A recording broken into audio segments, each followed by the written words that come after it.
Beruchim haboim. Welcome everyone. We're about to begin Be'ezras Hashem together on Daf Samech Aleph Amud Aleph, starting with Samech Amud Beis, from the middle of the Amud, the two dots. Our Mishnah is speaking about when a person is koine shvisa. The lashon of the Mishnah is Mashe Niskar Hu Mafsid. When a person then moves his makom shvisa, he doesn't gain. He just is changing where his makom shvisa is, and therefore counts 2,000 amos from that makom shvisa. For example, if a person is situated in a certain city and he wants to go 2,000 amos to the east of the border of that city, so then he can go 2,000 amos in all directions from the makom shvisa. And therefore, since he is now in another makom shvisa, and he's then went 1,000 amos from the original place, he can only go another 1,000 amos to the west of his original place, because he has now moved his makom shvisa 1,000 amos to the east. That is something we've been discussing throughout the entire Masechta. But what the Mishnah is coming to Mechadesh is that if, for example, the city that he is located in is 500 amos, then the way we calculate the area when he's able to go to the west from his new location, it means to say he goes not only 1,000 amos to the border of the city where he originally was, but he's now able to go an additional 1,000 amos from the other side of the border. In other words, we are not counting the area of the city. Says the Gemara, Mashe niskar v'suloi. Ask the Gemara, only that which he is niskar, he's going to be mafsid, but not more? Because after all, we just said that he's only going to then be niskar 1,000, and he'll only be mafsid keneged that 1,000. Ask the Gemara from a brayse, v'hatanya, hanoisin es eruvoy b'toich iburoi shel ir lo yosef lo klum. If a person puts an eruv in the middle, inside of the ibur shel ir, he didn't do anything, because just like if a person takes an eruv and he puts it in the middle of his city, he didn't do anything, because anyways he can go ahead and walk freely within the city. The 2,000 amos only starts after the border, so too the 2,000 amos is only mentioned after the ibura shel ir. So if he put it within the ibura shel ir, no asa klum, he didn't do anything. The Brisa continues to say, Nasnu chutz li'iburai shel ir. However, if he puts it beyond the ibur shel ir, afilu ama achas, even just one amma, mistaker oisa amma, he does gain that one amma, umafsid as kol ha'ir kula, and he loses the entire city. Midas ha'ir oila loy b'midas hatchum, because the area, the measurements of the city, is going to be included in his tchum. In other words, what the Brisa is saying, that when he goes, in our example, he goes 1,000 amos to the east, and now let's say, for example, we have a situation where the city that he is in is a city of 2,500 amos, is the area of that city. That's the width of the city. So we're saying over here that this person, he did not only truly gained 1,000 amos by going to the east in a certain sense, because he changed his location, but he will lose more than 1,000 amos when he goes to the west, because now he's then going to then remain 2,000 amos to the west of his new location, and it's going to then lose the entire area of the city, because unlike a person who has a city can go from outside the city, and he can walk freely within the city, and only counts the techum from outside the city, this person will not be able to do so. So unlike the Mishnah that stated that a person only loses the amount that's keneged, that which he was niskar from his new makom that he shifted towards, here in the Brisa indicates he's going to be even losing more than the amount that he gained. In other words, more than that 1,000 amos, he'll also be losing the entire area of the city that he once had. Says the Gemara Lo Kasha, because kan shekolsa midasa bechetzi ha'ir, The difference is that in the Brisa that says that he then loses even more than what he had gained, is talking about in the scenario that I just mentioned, when he has the width of the city is 2,500 amos, for example. So again, initially he went 1,000 amos to the east to then become a shvisa in a new makom. So now, from that new makom, he can go 2,000 amos in all directions, including towards the west. Now, when he goes towards the west, 2,000 amos, so he went 1,000 amos to the border, but he now can only go 1,000 amos within the city itself. He stops in the middle of the city, 1,000 amos later. In other words, there's 1,500 more amos to the west of the city itself that he has lost. Why? Because when he then was kind of shvisa in a makom to the east, and when he goes west, it goes into the city itself, because in this example it's 2,500 amos. But in the Mishnah's example, we said we're talking about where it's only 500 amos. And therefore, since the width of the city is only 500 amos, when he goes back from his new location, 2,000 amos to the west, so not only did he go back 1,000 amos, but he also goes back now 1,000 amos after the western border of that city. So therefore, it's a whole different type of understanding than what the Mishnah and the Brisa are talking about. Again, the Brisa is talking about where he ends up within the city itself, whereas the Mishnah is talking about where he ends up on the other side of the city, whereby he can count his new location, he can count the additional location beyond the city's borders. Like he said in the name of Yeshua ben Levi, this concept, if he's measuring, let's say it's Erev Shabbos, he's measuring, he doesn't know where he is going, now he begins counting 2,000 amos right before Shabbos, and he stops the 2,000 amos and it ends up being in the middle of a city, which he had no intention to then know that there was a city, a tchum around it either. So therefore he stops in the middle of the city, 2,000 amos later. Then he must then remain there and not go beyond that 2,000 amos where he has stopped. In other words, he's now in the middle of the city, he can't go further. However, if he finished his counting was at the end of the city, that was the end of his 2,000 amos, on the end of the city, other end of the city. The nasis lo ha'ir kulo kedalet amos. Then we would look at the entire city as one large area of dalet amos. Umashlimin loy es hashar, and then you can go ahead and count the remainder after that border. So therefore, he's basically gained the entire area of the city, and he only counts his 2,000 amos from before entering the city and after entering the city. Omer Rav Idi, ein elu ela divrei nevius. Rav Idi says these are words of nevius. In other words, it's prophecy. Just like a prophet, HaKadosh Baruch Hu comes to the Navi and he gives him nevius. Now it's not necessarily given a rhyme or a reason. So too over here, the words that Rabbi Yeshua ben Levi are saying, he says, are divrei nevius. Although they are true because it comes from a Masor that he has from his Rabbeim, but after all, where and why is this so? It doesn't seem to have a rhyme or a reason. What does it make a difference if the end of the Tchum ends in the middle of the city or at the other end of the city? Either way, it shouldn't make a difference.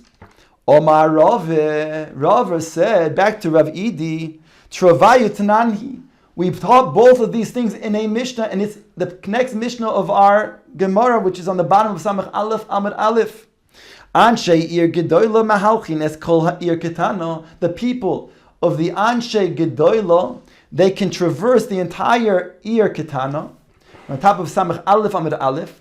Ve'ein Anshe Ir Ketana Mahalchin Es Kol Ir Gedoyla. And the people of the Ir Ketana cannot transverse the entire Ir Gedoyla. My taima, what is the reason?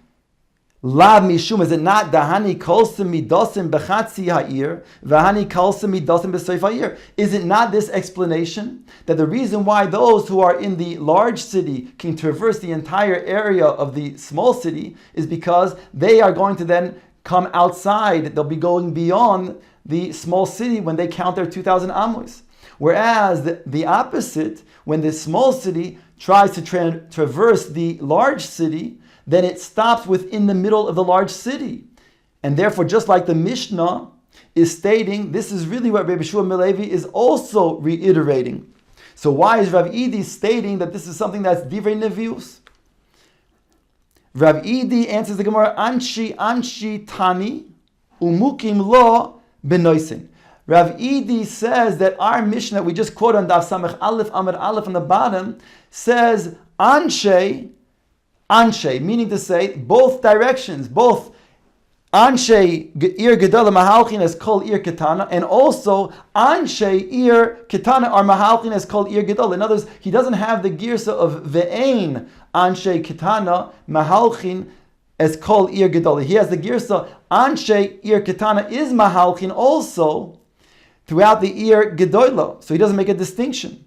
And he says it's mukin la benoisin. It's talking about when a person is not measuring, but rather noisin. He's placing an eruv in the Ir Ketana or in the Ir Gedola. In both scenarios, he'll be able to then go ahead and count not only the entire area of the city, but then begin the 2,000 amos outside of its borders. Just like really the Mishnah states, if you read the beginning of the Mishnah, it states in his girsa, Anshe Ir Gedola Mahalchin is called Ir Ketana, Ve'anshe Ir Ketana Mahalchin is called Ir Gedola, Keitzad. The Mishnah goes on to say, Misha Haya Be'ir Gedola V'nosan es Eruva Be'ir Ketana. He places his Eruv, people of the Ir Gedola, into the Ir Ketana, or vice versa, Be'ir Ketana V'nosan es Eruva Be'ir Gedola. So that's exactly how Rav Idi learned the Mishnah, just like our girsa. So therefore, he thought that the words of Rabbi Yehoshua ben Levi are indeed nevius. The Gemara says, Aval moeded loitnan. But Aval moeded loitnan, that's his answer, but it wasn't talking about moeded. Ask the Gemara, Veloy, it's not talking about medida. It doesn't talk about measuring, only about placing an eruv. Vehatnan, but the seifa of this Mishnah does state, Vela moeded sha'omru noisin loy alpayim amma sha'afilu soif midosa kala b'ma'aro. The seif of the Mishnah does say when a person is counting his 2,000 amos and he ends up in the middle of a ma'ara, of a cave, even though the cave itself is enclosed with 4 walls, nonetheless he cannot go further. So you see that indeed, if it's going to be just like the middle of the ma'ara, he cannot go further. So too, when a person is counting 2,000 amos and goes and finds himself at the end of the 2,000 amos in the middle of the city, he can't go further. So we see seemingly then that the Mishnah does state, just like Rabbi Yehoshua ben Levi did. So therefore we have to ask the question, why did Rabbi Yehoshua ben Levi restate the Mishnah? This is indeed what the Mishnah states. Answers the Gemara, Soif ha'ir itzrichale. He needed to then reiterate, right, the Soif ha'ir, which is not stated in the Mishnah. The loitnan, that doesn't say anything in the Mishnah. It states in the Mishnah if he goes and he stops in the middle of the ma'ara, similarly to the case where he stops in the middle of the ear, then we know that he then cannot go further. But we don't know this other chiddush that if he stops at the end of the city or beyond the city, then he doesn't count the area of the city other than a large Daled Amos area, and he begins then continuing to count only on the other side of the border of the city. Amar Rav Nachman, manditani anshe lo mishtabshesh, umanditani ein anshe lo mishtabshesh. Either girsa that you have, either the girsa of ein mishtabish, like of ein anshe, like Rava had, or the girsa of anshe, like the girsa of Rav Idi. Either one is not an error. Both of them can be understood correctly. Manditani anshe lo mishtabesh. The one who teaches anshe, that is Rabbi Idi's girsa, is not a mistake, is not an error. The mukim la benoisin, because you can establish the Mishnah to be talking about somebody who was noisein in eruv. So therefore, even the people from the Ir Ketana who place an eruv in the Ir Gedola, is going to then go ahead and have the entire Ir Gedolah to then walk through and count its tchum only from the boundaries of the Ir Gedolah. Uman detani ein anshe lo mishtabesh, and the one who teaches ein anshe Ir Ketana Mahalchis Kol Ir Gedolah, that was the girsa of Rava, is also not mishtabesh, is also not an error. Because the mukim la b'moideid, he can establish that we're talking about the medida, where the person is indeed walking from his small ear, and he's counting 2,000 amos. He ends up in the middle of the Ir Gedolah. That person who ends up in the middle of the Ir Gedolah, he is not able to go further. So that can be explained in our Mishnah as well. V'chasuri mehechsero, and you can say that the Mishnah was missing words. V'hochi, and this is how it's taught. Anshe Ir Gedolah mahalchin es kol Ir Ketana. The people of the Ir Gedolah can then go and traverse the entire Ir Ketana. Vein anshe Ir Ketana mahalchin es kol Ir Gedolah. Whereas the people of the small city cannot traverse the Ir Gedolah. Ba'med devar mamurim. What are we talking about as the Gemara in the Mishnah b'moided? We're talking about somebody who was measuring his 2,000 amos.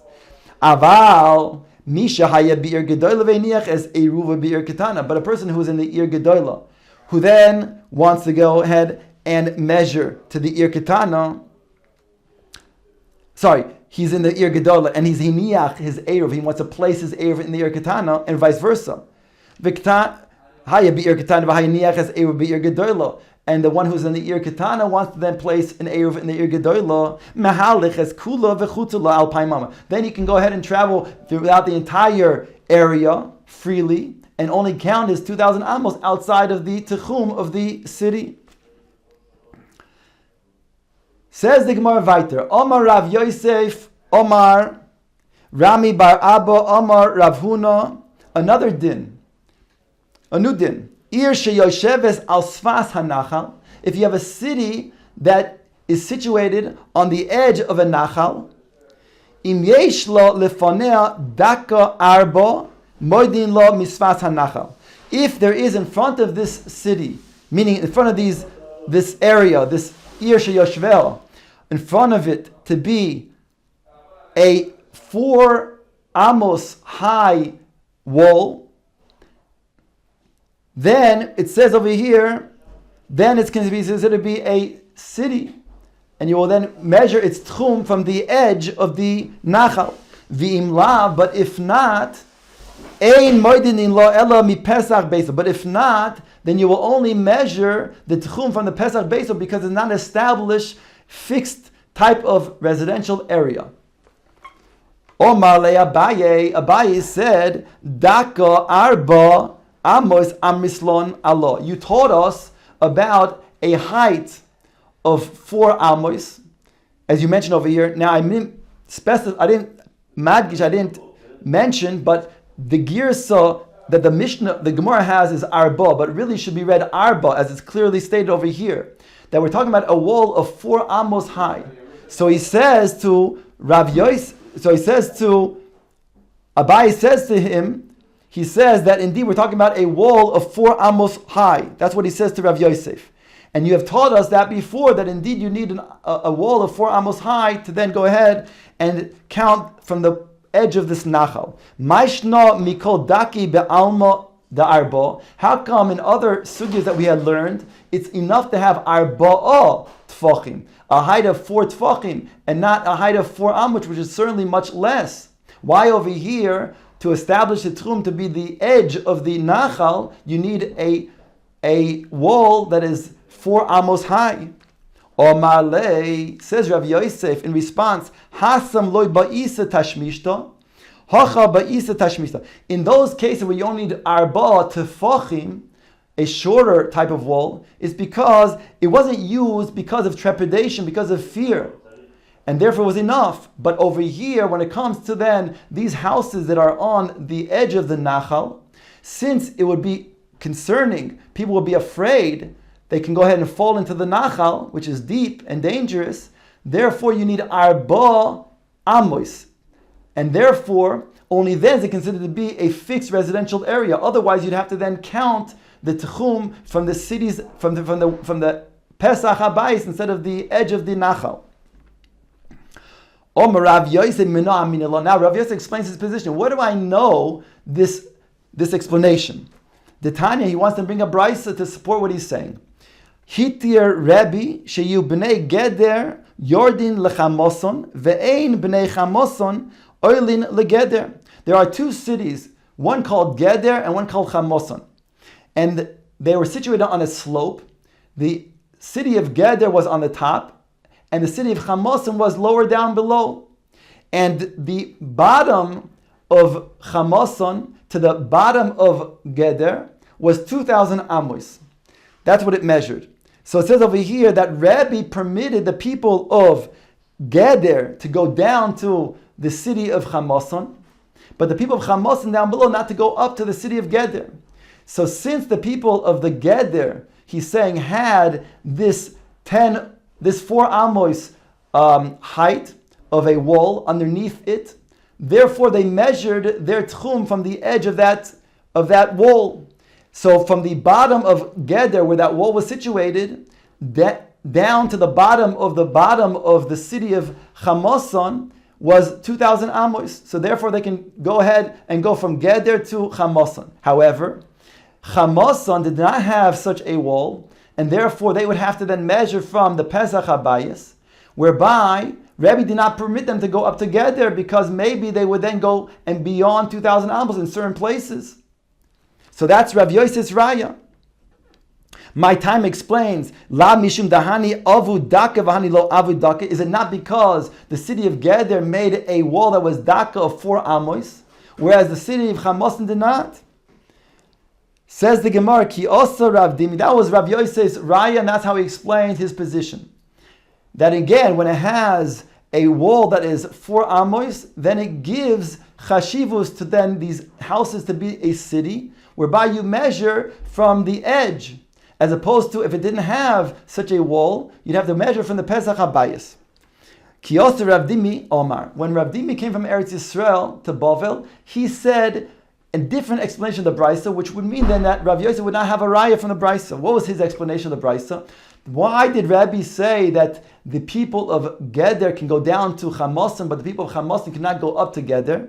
He says because Tatruge Mitatrige Lehu Bnei Geder Lebnei Chamoson. The people of Geder were beating up the people of Chamoson. So Rabbi said they cannot go down to the place of Chamoson they can go down to the place of Chamoson, but the people of Chamoson cannot go up to the place of Geder, because when they go up to the people of Geder, they're going to be beaten up by the Bnei Geder. Ask the Gemara, then if that's the case, then my hitir. Here we're talking about on Shabbos, and we're talking about that he was matir. Why was Rebbe matir? Matir sounds like a halachic ruling because of a tchum, but not because they simply were beating them up. Answers the Gemara, hiskim. What he meant when he said matir, Rebbe meant he made a takana, means that he was matir in the sense that he made a reason, a takana, an injunction for the people of Chamoson not to go up to Geder, so that the Bnei Geder don't beat them up. Ask the Gemara, then my Shna Shabbos, if that's so, what's unique about Shabbos? All the time, the people of Chamoson should not go up to the people of Geder, so they should not get beaten up. Why is Shabbos unique? Answer the Gemara, the shchicha b'shichrus, because on Shabbos it was more common for them to get drunk, and therefore they would then, in their inebriation, come and beat up the people of Chamoson. Ask the Gemara, if you're telling me that the people of Chamoson cannot go up to the people of Geder because they might be beaten up by the people of Geder, then what about the opposite? Why allow the people of Geder to go down to Chamoson? Ki azle lahasam nami mitatregi lahu. Also, when allowing the people from Geder to go down to the area of Chamoson, they will also beat up the people in Chamoson. So why did Rabbi permit that? Answers the Gemara with the following saying: Kalba b'loi masye, shav shonin loy novach. An animal, a dog that is not in his town, for 7 years will not bark. In other words, granted, when the people of Chamoson come up to the people of Geder in their city, in their hometown, so then they feel free to then beat them up. But when they come down to the city of Chamoson, then they don't have the same fierceness and the same audacity to beat up the people in Chamoson. Says the Gemara, Hashtunami mitadrgi b'nei Chamoson b'nei Geder. So still, let the people of Bnei Chamoson then beat up the people of Bnei Geder. If the people of Bnei Geder are going to come to their home turf, the home turf of Bnei Chamoson, let's be concerned that the Bnei Chamoson will beat them up. Answers the Gemara, Kuli hai lo kaifiluhu. That much the Bnei Geder are not submissive. In other words, they're not going to allow them to beat them up. And therefore, they're strong enough to then maintain their own without people of Chamoson feeling that they have the rights or the strength to then take revenge on the people of Chamoson. That is a second explanation of the Brisa. And now, again, that second explanation, which you just quoted Rav Dimi saying, is now different than what Rav Yosef said. And we now have a third explanation. Rav Safra Omar, Rav Safra says the Brisa means as follows. Ir ha'asuya kekeshes havai. The lower city of Chamoson is in the shape of a keshes, of a bow. And we learn on Daf Nun Hey Amud Aleph that the city of a bow is such that if you have the distance between the ends of the bow beyond 4,000 amos or beyond, then you have to then count the tchum from the Pesach Habayis. So we're talking about over here where they had a structure of a bow, and it was more 4,000 amos or more from one end to the other end. So the people of Geder, from their bottom of their border going down all the way to the bottom of Chamoson, was within 2,000 amos. But Chamoson, the people from the house on the bottom, they would only get to part of the city in 2,000 amos. The other part, they would go beyond 2,000 amos. So Rabbi said the people of Geder can go down to Chamoson, but not vice versa. Now the Gemara brings a fourth interpretation of this brisa. Rav Dimi bar Chinana Omar Anshe Ir Gedoyla v'Anshe Ir Ketana Havoy. That the people of Geder, that was considered to be an Ir Gedoyla, whereas the Anshe Chamoson, the Ir Chamoson, was an Ir Ketana. So when the people of Geder would go down to Chamoson, then they would go within 2,000 amos. However, the people of Chamoson would have to go beyond 2,000 amos into the city's ear. And therefore, just like we learned before, that when a person is counting the 2,000 amos and it goes just within the city itself, so then he has to stop within that city. And therefore, the Ir Chamoson were ruled that they cannot go up until the city of Geder because their 2,000 amos would end in the middle of Geder. So Gemara says, Rav Kahana Masni Hochi, Rav Kahana taught the way we just explained. How is Rav Tavyumi Masni Hochi? Rav Tavyumi, he said the last two Amoroim, he wasn't sure which one said what. Rav Safra, Rav Dimi Bar Chinana. Chad Omar Ir Ha'asui Bekeshes Havoy. One said that the city of Chamoson was in the shape of a bow. V'chad Omar Anshe Ir Ketana v'Anshe Gedoyla Havai. That the ear of Geder was an ear Gedoyla and the ear of Chamoson was the ear Ketana, but he wasn't sure which Amora said which.